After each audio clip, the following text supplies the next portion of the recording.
Hello mga kaninimen. Dito ako sa likod ng bahay. Titingnan ko kung ano na ba yung development dito sa ginagawang kulungan ng manok. Yan, aba. Yan, malapit na. Lalagyan pa ito ng net para hindi sila makalabas. Ayan dyan, oh. Meron ng net yan dyan. Pero palagyan ko ito ng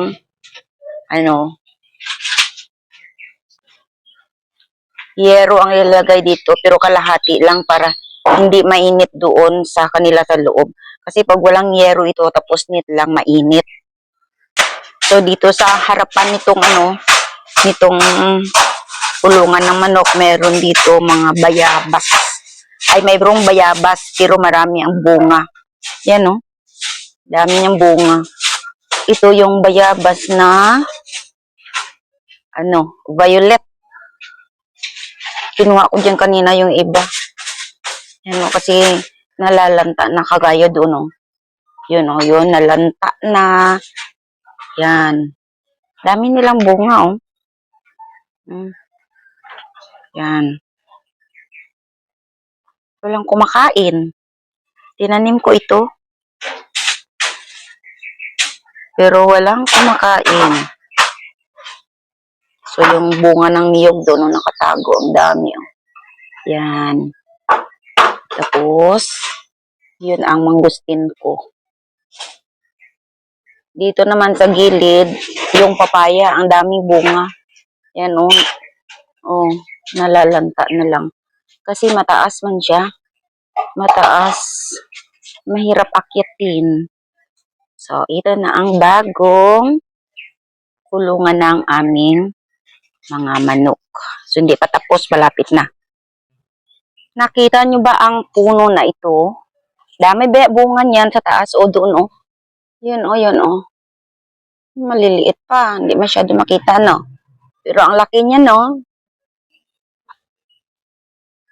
Ang laki ng kanyang puno. Saka dito rin sa kabila niya. Yan siya, oh, mataas na. So, may papaya rin dito.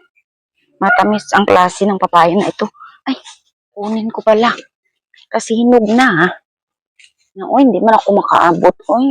Ganyan lang, oh. Maya na lang. Pero sabi ko sa inyo, itong bignay na ito, meron ng bunga, oh. Meron na siyang bunga. Tinanim ko din ito. Ewan kung ilang taon na ba ito. Yan, oh. Maliliit ang bunga niya. Doon din sa taas. Marami, oh. Yan, oh. Uy, kadaming bunga niya. Thank you, Lord. Maraming bunga ang bignay. Kasi marami kasing na ibibigay na benefits itong bignay sa ating katawan. Yan, oh. Daming bunga. Yan, oh. Yan. Saka doon pa sa taas, oh. Yan, oh. Yan, oh. Wow, ang daming bunga ng bignay. Wow, sumasayaw-sayaw pa sila doon sa taas. Yan. Dito sa baba, meron din, oh. Yan. Ay, meron nga. Malaki na, oh. Hinog na nga ang isa. Kunin ko daw. Kunin ko. Ito. Ito. Saan ba? Yan. Try ko daw kainin. Matamit. Wow, dami niya bunga. Ay, thank you, Lord. Ang dami bunga ng aking bignay. So, nasa likod bahay ito. Yan pala ang kanyang puno, oh. Yan. Yan pa lang, oh, yan. Yan. So, marami na naman tayong magawang wine ito kasi ginagawa naming wine itong bignay. Okay. Balikan ko pala yung yung kulungan ng manok nung bibidyohan ko ngayon. Ay, ito na.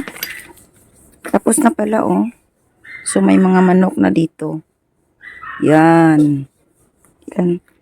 Ilan ba ang manok dito? Ay, naglimlim yung naglimlim yung isa doon. Baliktaran, di ba itong naglimliman ito? Yung isa na naman yung puti doon sa kanyang pugad. Meron din kami bandam na manok. Yan isa. Yan o, yan o. Yan o, maliit masyado. Yan o. Yan. Tapos yan ang tandang. So, malinis na dito sa likuran ng kanilang kulungan kasi pinalinisan ko ito. Yan. Hanggang doon. Pero hindi lang inalis yung tinanggal na mga damo. Yan. Tapos, yung niyog, wala nang bunga kasi kopra na. Hanggang doon, wala nang bunga yan. So, dito, sa likod ng kulungan ng manok, meron ako dito mangustin.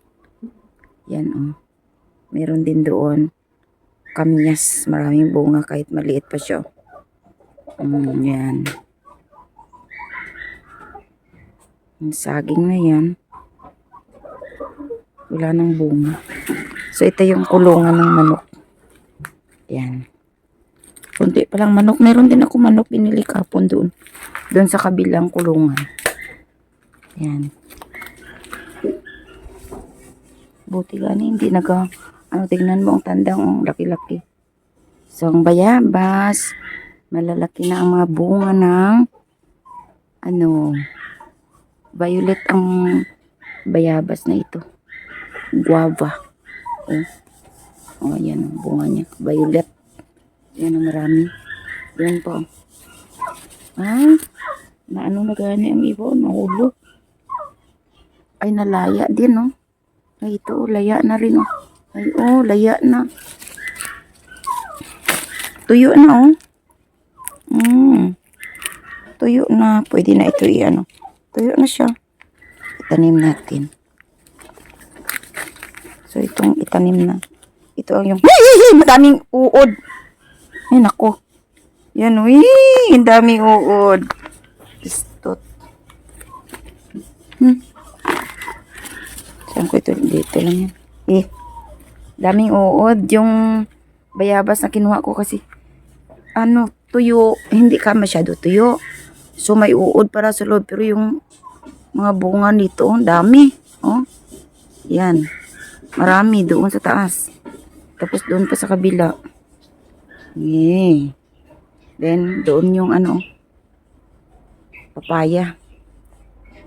Yan na.